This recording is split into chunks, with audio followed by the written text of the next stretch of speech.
Thank you very much. I just want to thank UN Watch and Hillel in particular, and also Ambassador Alfred Moses for the lovely lunch that you got me this afternoon. It was a pleasure to lunch with you and to meet you and get to know you as well. I don't have much time to thank you all, but it's an absolute honor to be here.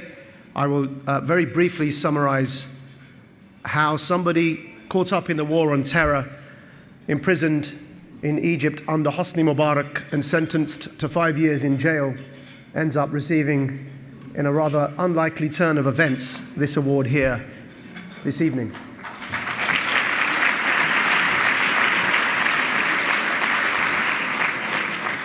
I was born and raised, and I'm very proud of the fact, and my regular listeners on my LBC radio show will know, I am very proud of the fact that I was born and raised in Essex. Essex, for those of you who know the United States of America, is a bit like our Jersey, and it doesn't often get the credit it deserves.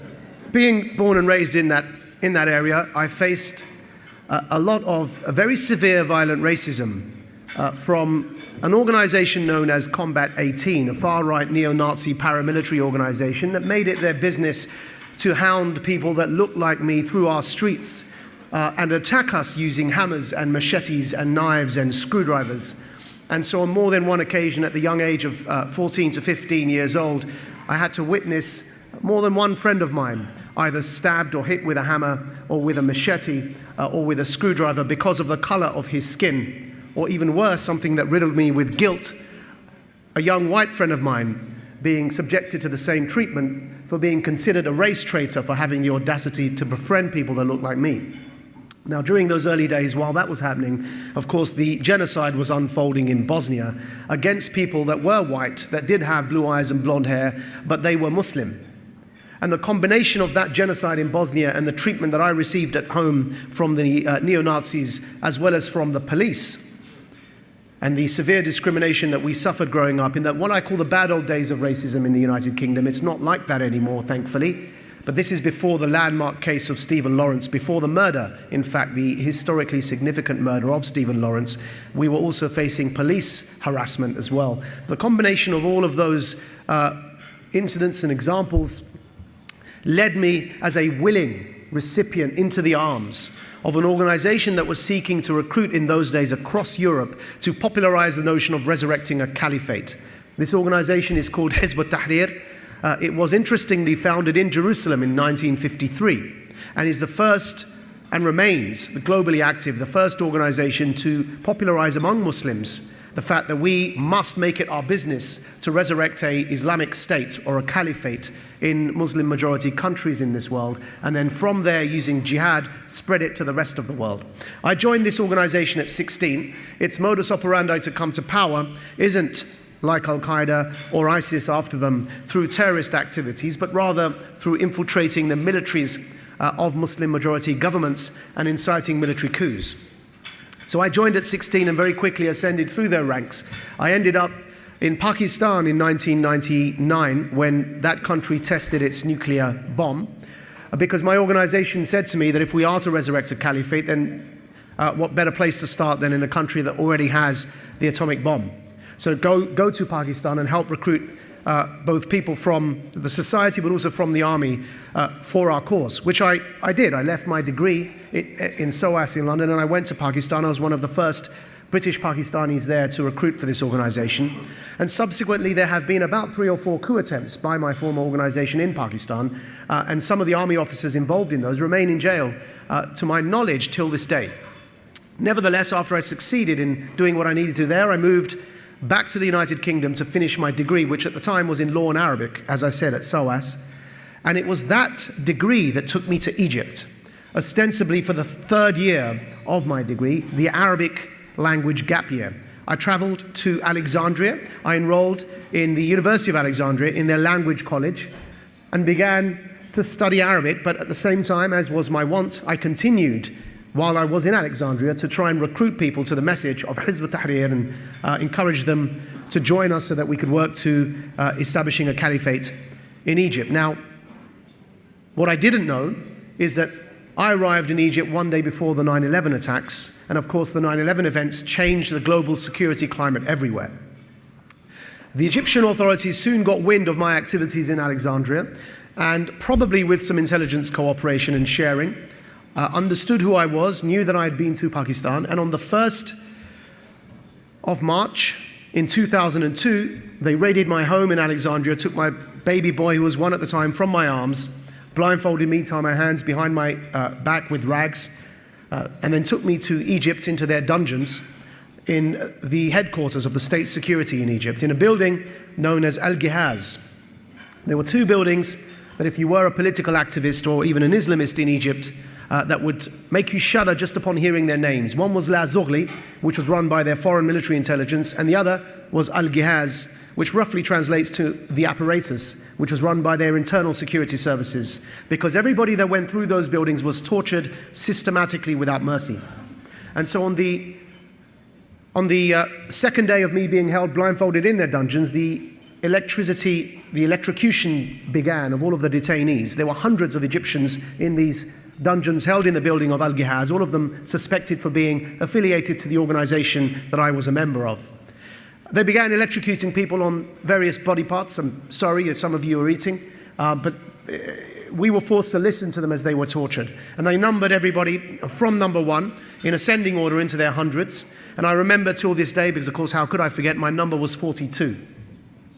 And so as the roll call began, I would have to hear 41 people tortured before my turn and my number was called. And then I was expected to walk to my own interrogation and face my torturer. Now, through an act of God or a miracle, or whichever word you wish to use, I wasn't electrocuted. Instead, it's not too much solace, they electrocuted somebody else in front of me. And then they took me to solitary confinement. But on that 4th day, the British embassy intervened, and we were, those who were British citizens, removed from those torture dungeons and instead put into a prison known as Mazra' Tura, where I was held for roughly 4 months in solitary confinement with 15 minutes a day for a toilet break. Eventually, to cut a rather long story short, you can read about it, this subject of many interviews, but also a book called Radical. But eventually I was sentenced to 5 years in jail, and my turnaround and my own internal de-radicalization and reform towards the man that you see standing here before you today was a result of 2 factors. One was that it was for the first time in my life, at this age of 24 years old I was, that people I had defined as my enemy, people involved in human rights activism, an organization you would have heard of, known as Amnesty International, adopted me as a prisoner of conscience. And the second factor involved in my own change was that I began to study and debate with the who's who of the jihadist leadership inside this Egyptian prison. And a bit like Orwell's Animal Farm, I came to realize that if these people ever came to power, they would be far worse than the Arab dictators that have put us in this jail.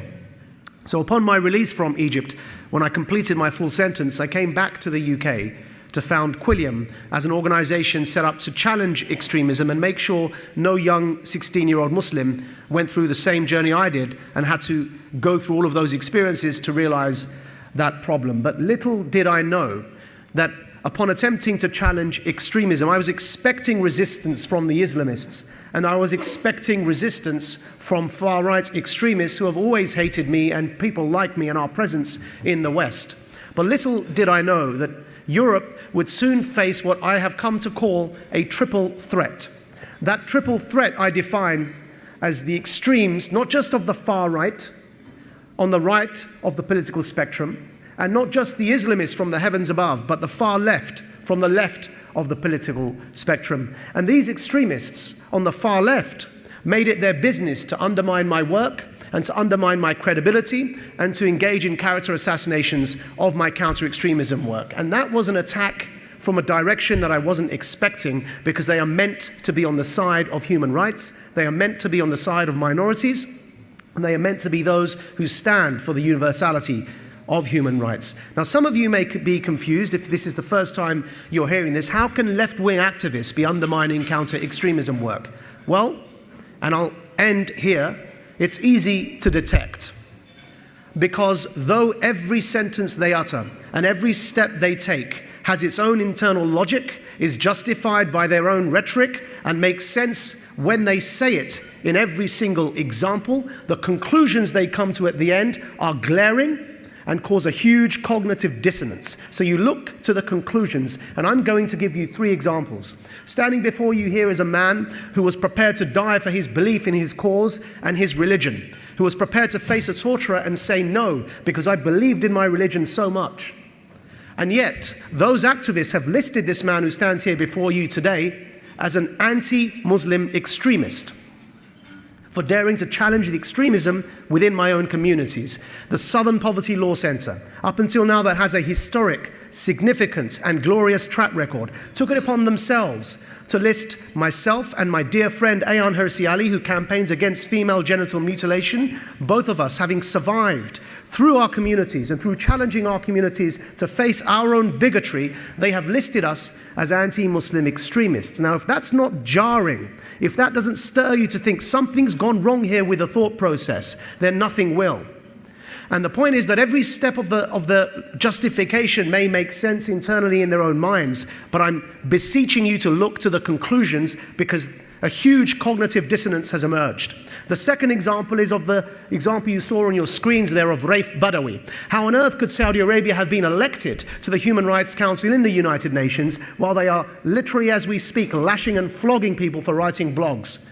So it's the conclusions you should look at to identify where the far left have infiltrated our institutions, and they result in absurd results. And the third I'd like to bring your attention to is, I suspect, what brought my attention to Hillel here. And that is that this man you just heard speak was boycotted, no platformed, and then had his character maligned in the United Kingdom by the same organization that adopted me as a prisoner of conscience, Amnesty International. They boycotted UN Watch, they boycotted Hillel, and they refused him the possibility or the chance to speak in my own country. That enraged me, because I've been through the same thing. If organizations like Amnesty International can no longer tell the difference between human rights activists and anti-Semites, then something has gone wrong with the discourse on the left of our political spectrum. Something has gone terribly wrong.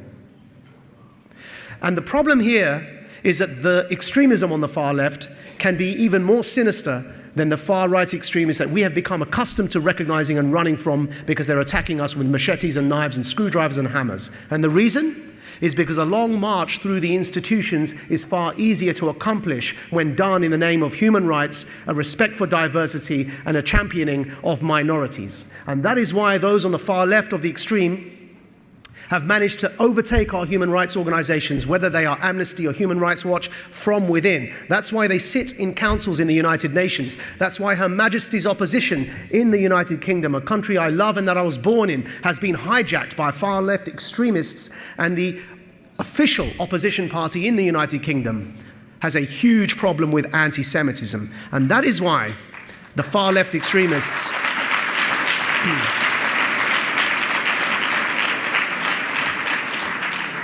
That is why far-left extremists are far more sinister, because they operate in plain sight in the name of human rights, and that is why somebody like myself here at UN Watch, somebody like Hillel, and all of you must call them out wherever we see them. Thank you very much. You didn't frankly have the balls to put country before party.